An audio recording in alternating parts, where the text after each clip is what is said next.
The Vegas Golden Knights are pleased and excited today to announce the acquisition of Jack Eichel from the Buffalo Sabres. What's going on, everybody? Rob Pizzo back with you, and the Jack Eichel Buffalo Sabres saga is finally over. And that's because Eichel is no longer a Sabre. He was dealt to the Vegas Golden Knights in a deal that breaks down like this. Now, in case you've been living under a rock, or let's face it, you got sick of the whole thing and stopped paying attention, and you need a refresher. It boils down like this. Jack Eichel was a very, very good player playing on a very horrible Buffalo Sabres team, and he injured his neck, and he wanted to have disc replacement surgery. The problem was the Sabres wanted him to have fusion surgery because no player in NHL history had had the surgery he wanted. And that left them at a stalemate. It was basically a really long game of chicken, and we were all waiting to see if he was going to get traded. And while we waited, things like this happened. I would say I've been a bit upset about the way that things have been handled since I've been hurt. I'd be lying to say that things have moved smoothly since my injury. I think that there's been a bit of a disconnect, I think, from the organization a bit and myself, and it's been tough at times. And now very pleased to be joined by Justin Emerson, who covers the Vegas Golden Knights for the Las Vegas Sun and has had a very busy day because this trade came down at 4:45 Vegas time. Thanks for doing this, Justin. Yeah, absolutely. Thanks for having me. A lot of coffee's been had already this morning, so. All right, well, whether you're a reporter who's been drinking a lot of coffee and typing away on his keyboard or a hockey fan in general, when a trade this big happens, you always get the same first question. I know there's a lot of moving parts to this trade, and we're going to get to those moving parts, but when you saw the deal, when you saw who was going back and forth, what was your initial reaction? And off the top, you always ask someone, who won the trade? Well, short of it, I think Vegas did.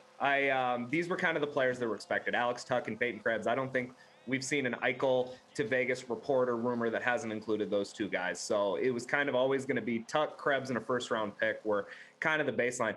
I thought it was going to be more. When we were looking at it, I think for the Golden Knights to be able to get a player like Jack Eichel, who a lot of people, I don't know, might be forgetting, this is a top 5 center, top 10, 15, whatever you want to rank him, hockey player in the world when he's healthy. To get him for kind of the paltry price that they did, I think is a massive win for the Golden Knights. And if he comes back healthy, we're going to be looking back at this one as I think a great deal for Vegas.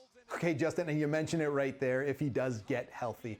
The basis of this whole saga is Jack Eichel's neck. He wanted replacement surgery.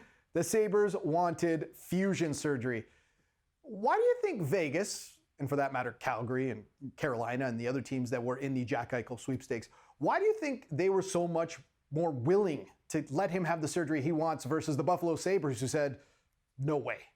I think it was kind of you were either going to get that surgery or you weren't going to get Jack Eichel. I mean, Eichel had made it clear through his representation that this was the surgery he was going to have and he wasn't going to get back on the ice until he got it.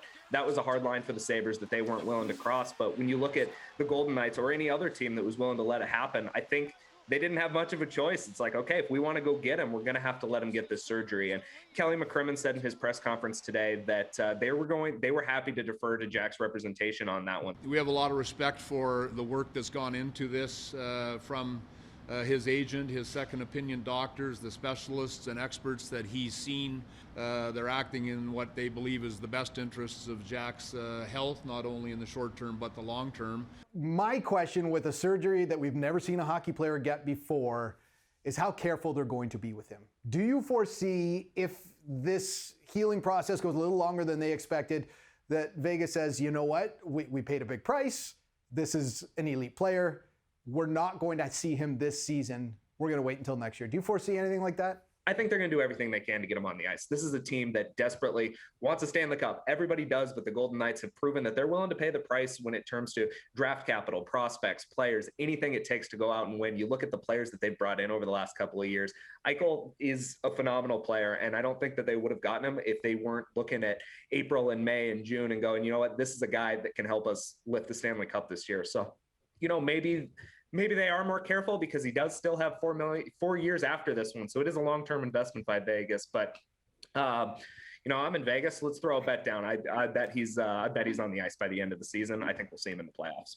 I love that you brought the Vegas out because this is a gamble that they're hoping pays out. All right, he's going, this is the last one for you. He's going from the dark and cold city of Buffalo to Sin City. How do you welcome him? Where are you telling him to go first now that he's going to be in Vegas?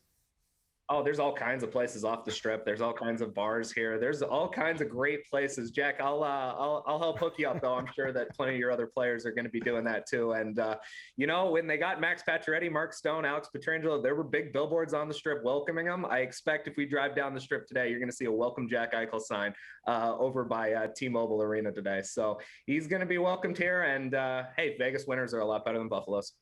Thanks a lot for doing this, Justin. Keep drinking that coffee and then maybe get a little bit of sleep. Thanks, Rob. Anytime.